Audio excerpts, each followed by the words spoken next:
Hello guys, so I want to talk to you about something called arrhythmia today. I've just got back from a Costa Rican retreat and I have a lot to say about the experience I had. I took something called ayahuasca. 3 years ago, I watched a documentary all about ayahuasca, and I knew that one day I would try her.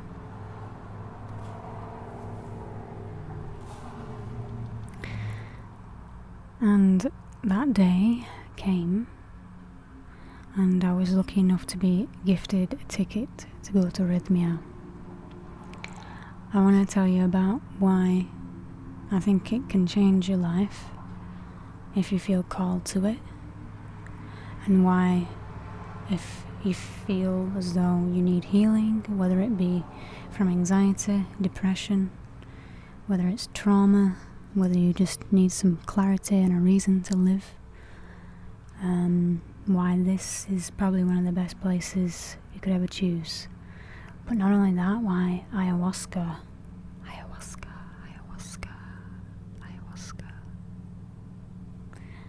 is the tool to help you with that. I want to start off by saying that not everyone can afford to go to a place like arrhythmia. All in all, it would probably cost you about £5,000 to go. I wouldn't have been able to go if I hadn't been gifted the ticket. That's the way Providence works, the way Synchronicity works. Sometimes you get gifted the thing that you really need, that you've always wanted, and that you say yes to.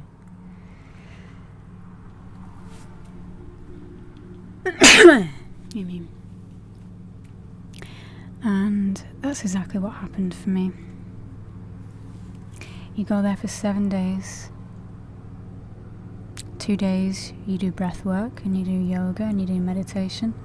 And then 4 of the 7 days you do the plant medicine.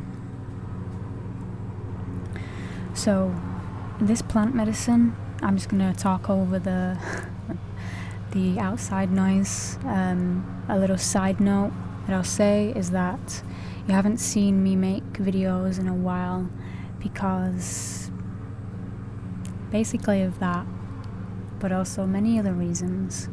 And I'm just happy to be back on camera, and I'm not going to let any outside noise or anything else stop me from spreading my voice with you guys and catching up with you, because it's been a little while and I've missed you, and I have to let you know about this medicine.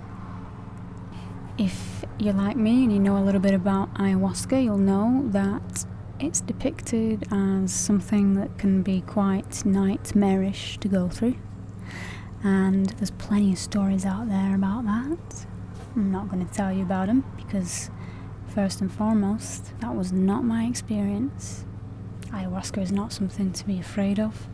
It shows you who you are on the inside, and it helps you to see who you've become, helps you to merge back with your soul, and helps you to heal your heart in a very gentle and loving way. From my point of view, everybody's different. I met the best part of 70 people during this trip, and very much feel they are a spirit family, as you will feel if you ever decide to go. The shamans that work at arrhythmia, the teachers, and of course Jerry, who owns the place, are among the best people I've ever met. And I don't say that lightly because I'm quite a judgmental, picky person. Ayahuasca showed me that. Well, that's okay. I've learned to accept it, to embrace it. And you see, what I want to talk to you today is about light work. Ayahuasca tends to be framed in a sense of there's a lot of shadow work you have to take part in when you take a medicine like that. You have to see all of your demons, and even fight demons, go through all sorts of stuff. Now don't get me wrong, plenty of people went through that. I was witness to it whilst I was there, because you're in a room full of people when you take this medicine. But one thing I can tell you is that this medicine is going to help, and is helping to shift the consciousness on this planet. It's helping to heal people. It's helping them to find out who they really are. Helping to make people happy again. Happy with who they are, because the answer is you. And that's what ayahuasca shows you. It's got a high success rate. It's about 95% of people who go there claim that they got their miracle. And the other 5% I think just haven't quite got it yet, but they will. First night, first ceremony, I was scared shitless. I was also feeling excited when I first took the medicine. And this, first of all, I'm not going to outline every single thing in this video. I want to tell you my experience, and I want to keep it nice and short as possible. But one thing I'll tell you is that if you are feeling afraid of doing something like this, there is people there to guide you. There is people there that will tell you exactly what you need to think, say and do whilst you're on this medicine. And the rest of it, you let your heart tell you. After taking the first cup of the medicine, I went to lie down in my bed. And I was worried that I wasn't going to feel the medicine, because it had been half an hour, and I still hadn't felt it. All of a sudden, the medicine started to run through my whole body. I could feel the heat running through my blood, and I could hear people in the background stirring and getting uncomfortable. They were feeling the medicine as well, and some people fight it. Some people fight the medicine and they say, "No, what are you doing? I don't want you to take over my body. I'm gonna try and keep myself. Thank you very much. I don't want you to be taking over my mind, my body." However, I know better than this. I'm lucky to have experienced things like mushrooms before, and I also just have a general acceptance when it comes to nature, and ayahuasca is the embodiment of nature to me. And so the first ceremony was extremely visual for me. There's four stages you go through when you're on ayahuasca. The first is purge. Your body purges. People purge in lots of different ways. If you know about ayahuasca, you know that a lot of people are sick. Some people go to the bathroom a lot. And personally, for me, the way that I purged wasn't either of those two ways. I cried. I sang. I found my voice and I sang. And I yawned. I yawned a lot. That was the way that I purged. But don't be afraid of purging. Tons of people there do it in all different ways. It's not for you to judge, it's for you to accept that it's coming out of you, and whatever's coming out of you is healing you. The medicine is healing you. What is coming out of you, what is coming is going. And so the first night I experienced the visual stage, which is, I believe, called Pinta. There's 2 more stages. The other one is consult, where you talk to ayahuasca in your mind, and you'll know it's ayahuasca, because she's stern, but yet loving, yet confident, yet funny. That was my experience. She's quite sarcastic. It's great. So it's like talking to a friend, talking to a mother. And I was being tested on the first night. I could see eyes everywhere looking at me. But I was in the womb, I was in the bosom of Mother Earth, it felt. And I was being supported, and I was told to let go. Don't hold on to anything, let the medicine work through your whole body, and don't hold on to anything. And that's exactly what I did. I let go, and I felt my body go into the most relaxing bliss that I've ever felt in my life. And afterwards I would open my eyes, and luckily I chose a room that was right next to nature, so I could feel the warm breeze all night long.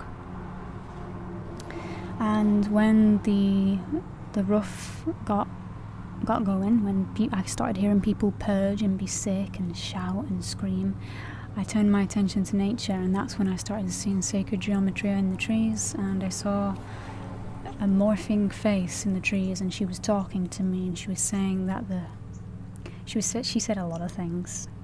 I'm not going to tell you all of them because a lot of them are personal to me, and you don't need to know.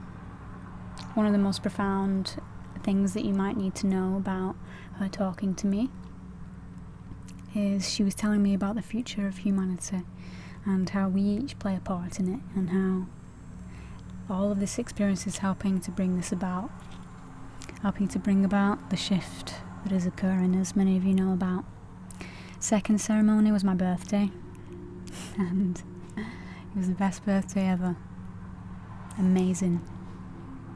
I thought to myself, I can't imagine a better birthday than lying in a room full of people, because after the first night we were no longer strangers. The first night I found myself getting annoyed at people for making so much noise, because here I am, quiet as a mouse. But I later went on to realise that that was actually my ego talking. That wasn't until the end of the trip though. And with the second night, I lay in my bed. There's a warm breeze in the air. I'm looking out at this beautiful nature in Costa Rica, and I'm thinking to myself, I'm in a room full of people that are doing the good work on themselves, for this world, for our ancestors. They're helping to heal themselves. And here I am on this comfortable bed, lying here on my birthday, and feeling so at ease, feeling like I could actually breathe again. Because after taking you have 2 cups a night, and you get to ask for more if you need it. I didn't need it. 2 cups was plenty for me. And I was in, again, total bliss. I did so much yawning. I felt myself as the embodiment of the Leo lion that I am. I found out why, when I was a kid, people used to call me Kimberly the White Lion. It was beautiful. I could feel this animal spirit with me, as me, and I just yawned the whole night. And because it was my birthday, I said to myself, well, you're allowed to make more noise if you want to. All these people around you are making lots of noise, so if you need to cry, you cry, and you cry as loud as you want to cry. And that's what I did. Because I was healing things in my past traumas that needed to be healed. And I felt so incredibly loved by Mother Earth, by ayahuasca, and I felt so much love in return for everybody else. I let go of judgment that night. The third night, however, I came into even more anger and judgment. However, it was still a good night. For the first half of the night, I led there, trying to keep still, trying to fall asleep because I was exhausted.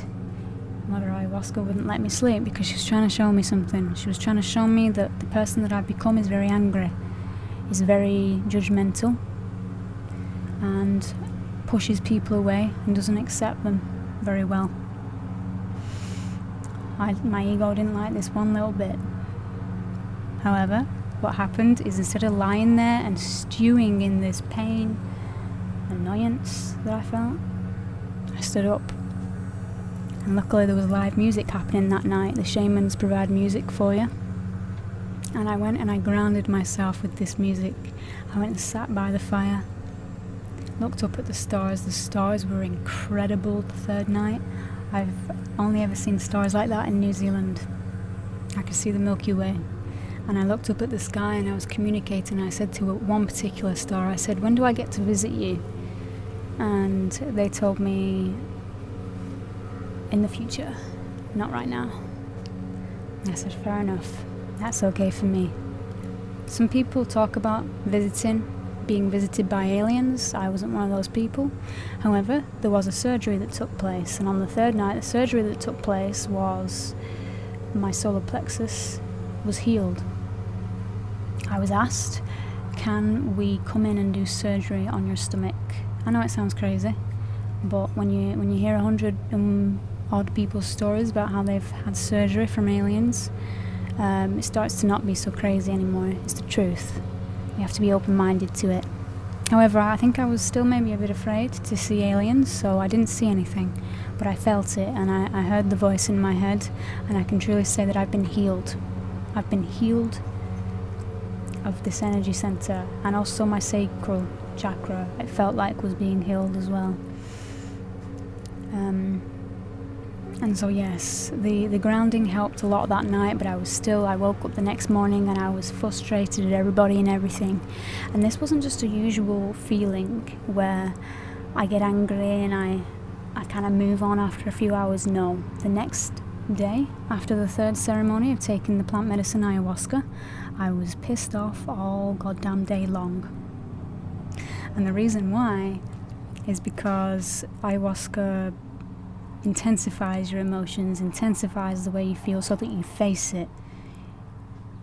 As humans, we're very, very good at feeling an emotion and saying, I'm going to distract myself, I don't like that emotion. I'm going to distract myself, I don't like that thought. And that's exactly what we do. And it turns into this repressed emotion that gets put into a bag that's in your stomach. Let's say that's where your emotions are kept. And this bag just gets bigger and bigger and bigger over your lifetime.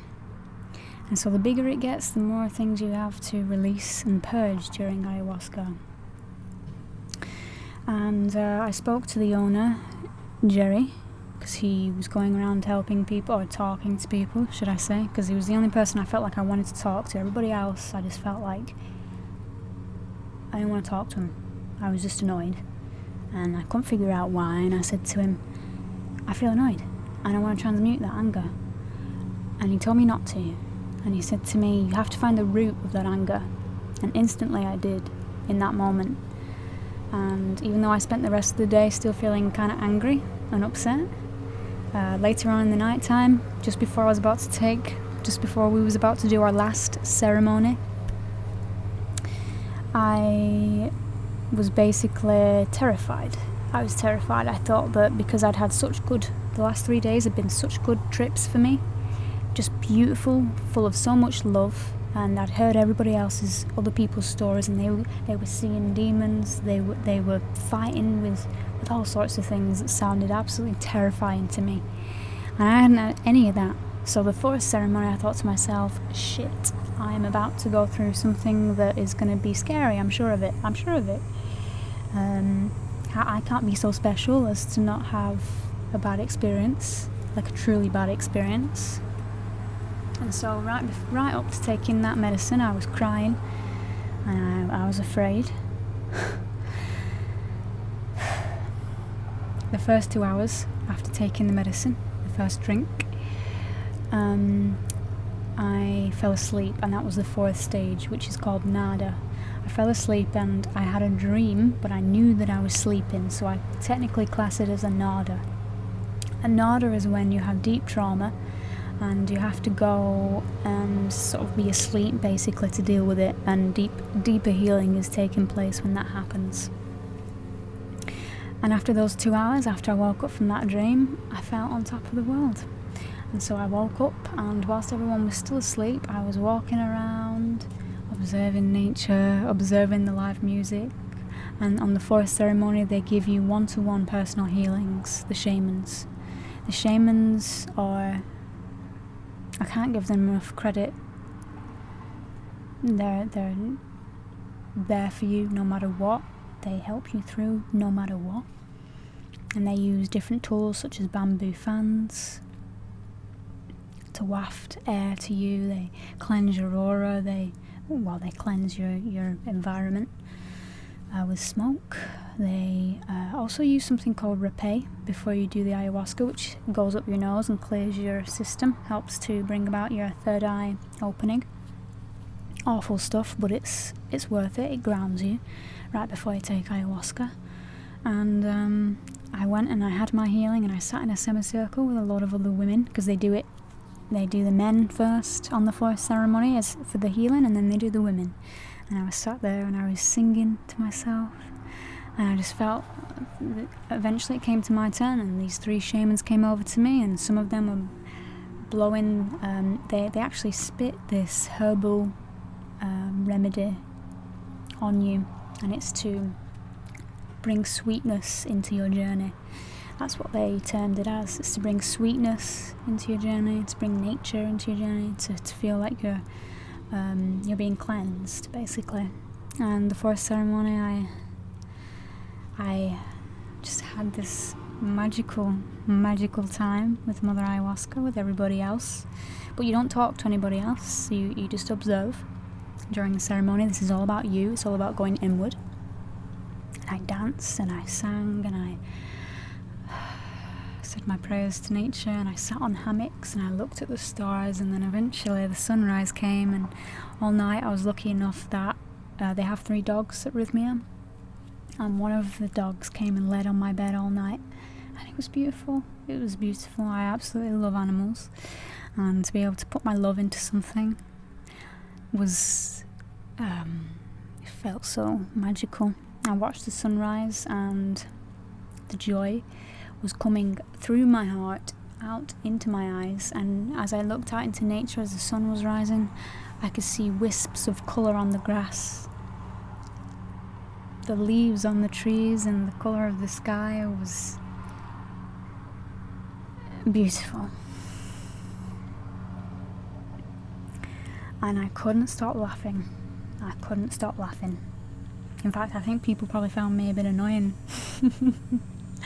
But after that first and second night, I didn't care. I was going to laugh, and I was going to laugh with tears of joy and smile, and I couldn't keep the smile off my face.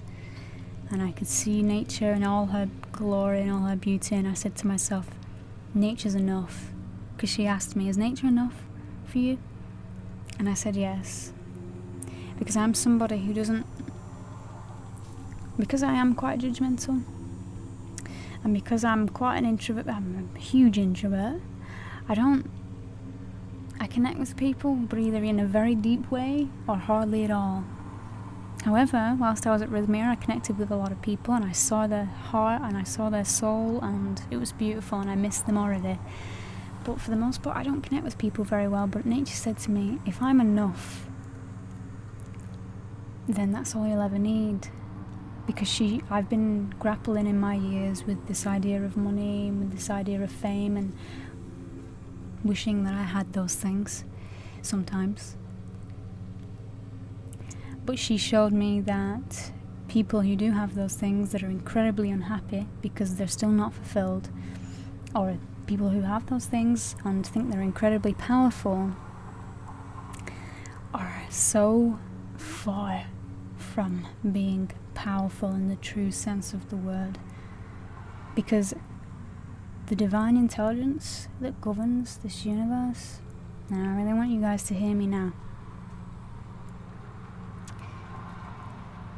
is beyond any of our control, and for good reason. She is loving, she is gentle, she is caring, but she is also righteous in her judgment, and we all have to face her judgment, whether it's in this lifetime or when we die. But you will have to face it, my friends. And if you can start to do the work now, whether you go to this ceremony, whether you go to do ayahuasca or not, doesn't matter.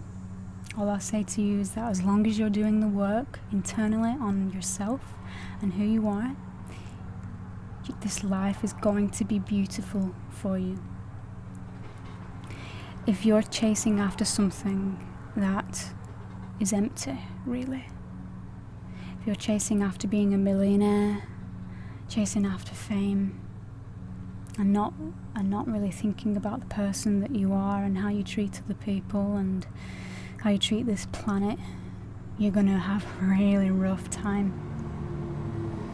It's going to be very difficult for you.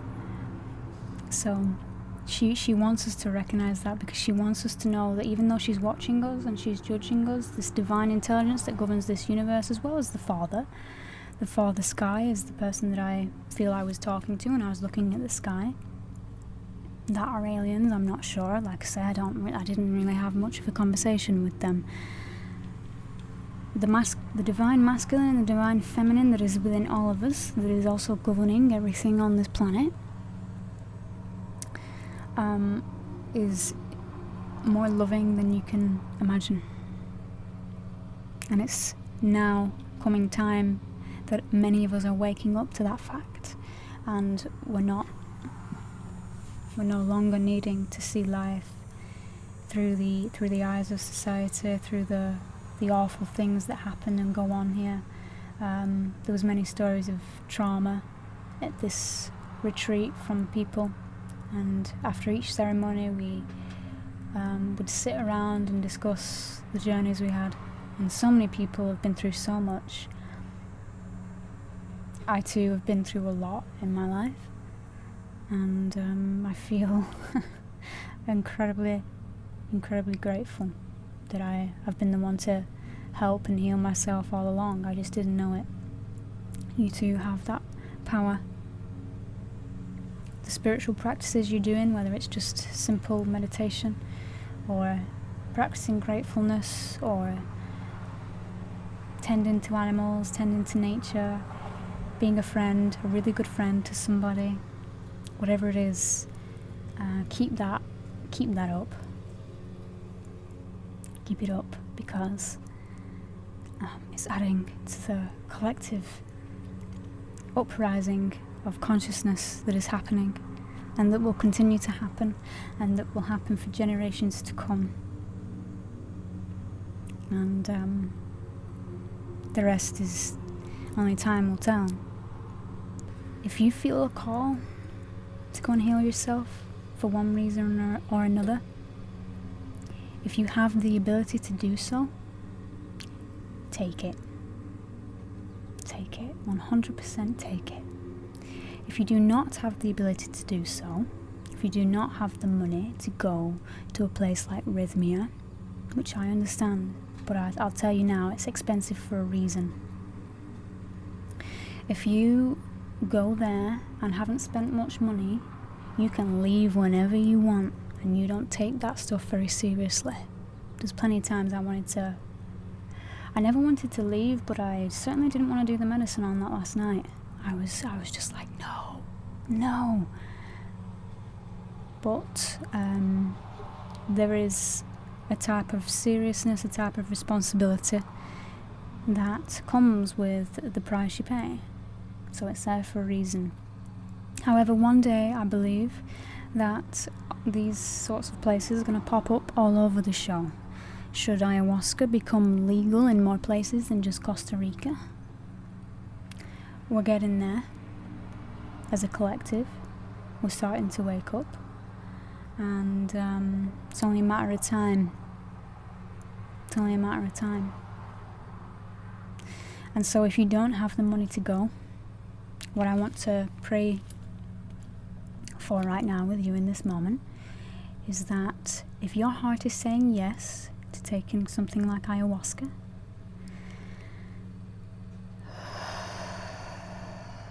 allow yourself to breathe into that yes, and know that that yes will be provided for. If you are meant to have ayahuasca, there will come a way, and I'm a living witness of that. I wouldn't have been able to go if I hadn't have been gifted this. And so what I'll say to you is, if you're not able to go right now, or if you don't feel ready to go right now, do not feel disheartened. That is the last thing I want you to feel.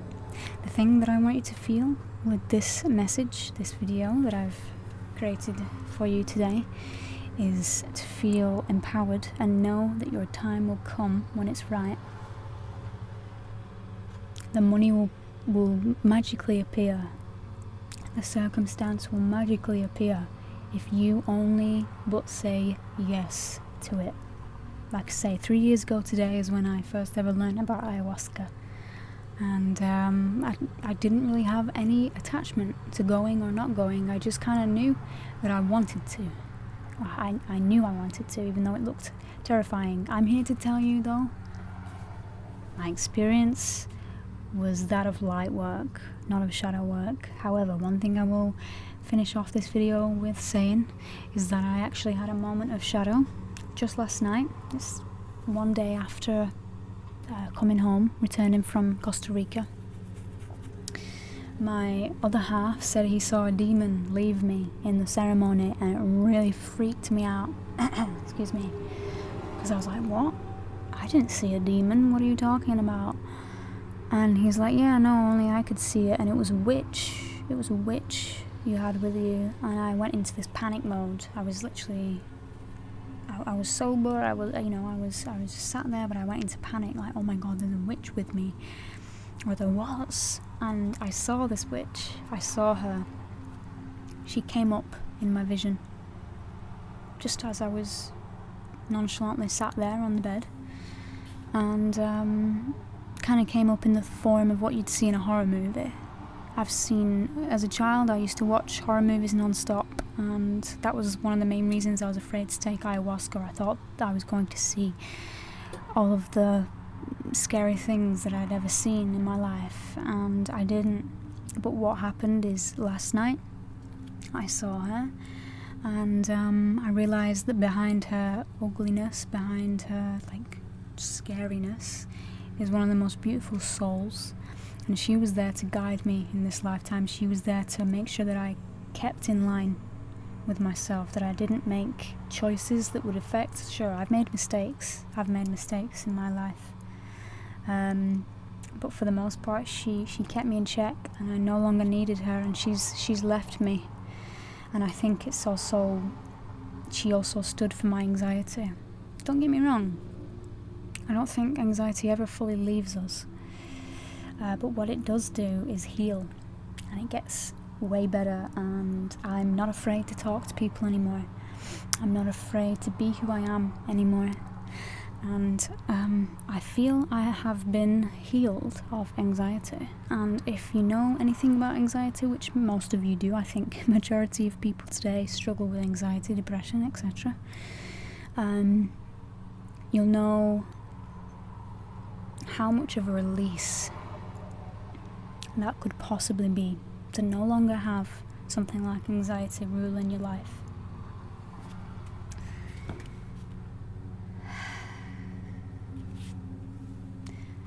So my loves, I'm gonna go now, and all I'll say is that if you feel called to go to Rhythmia, the links will be below.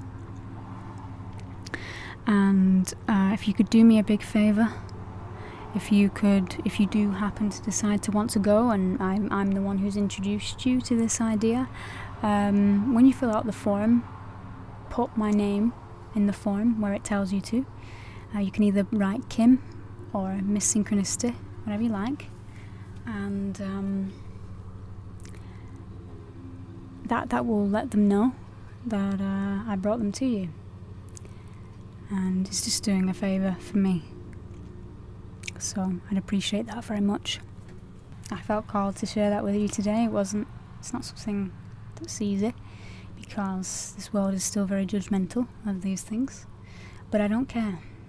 I don't care, because I know in the very least that I can get through at least to one of you who's struggling in this life right now. So if I can help just one of you, if not 20 of you, I would be over the moon about that. So peace, love and light to you all.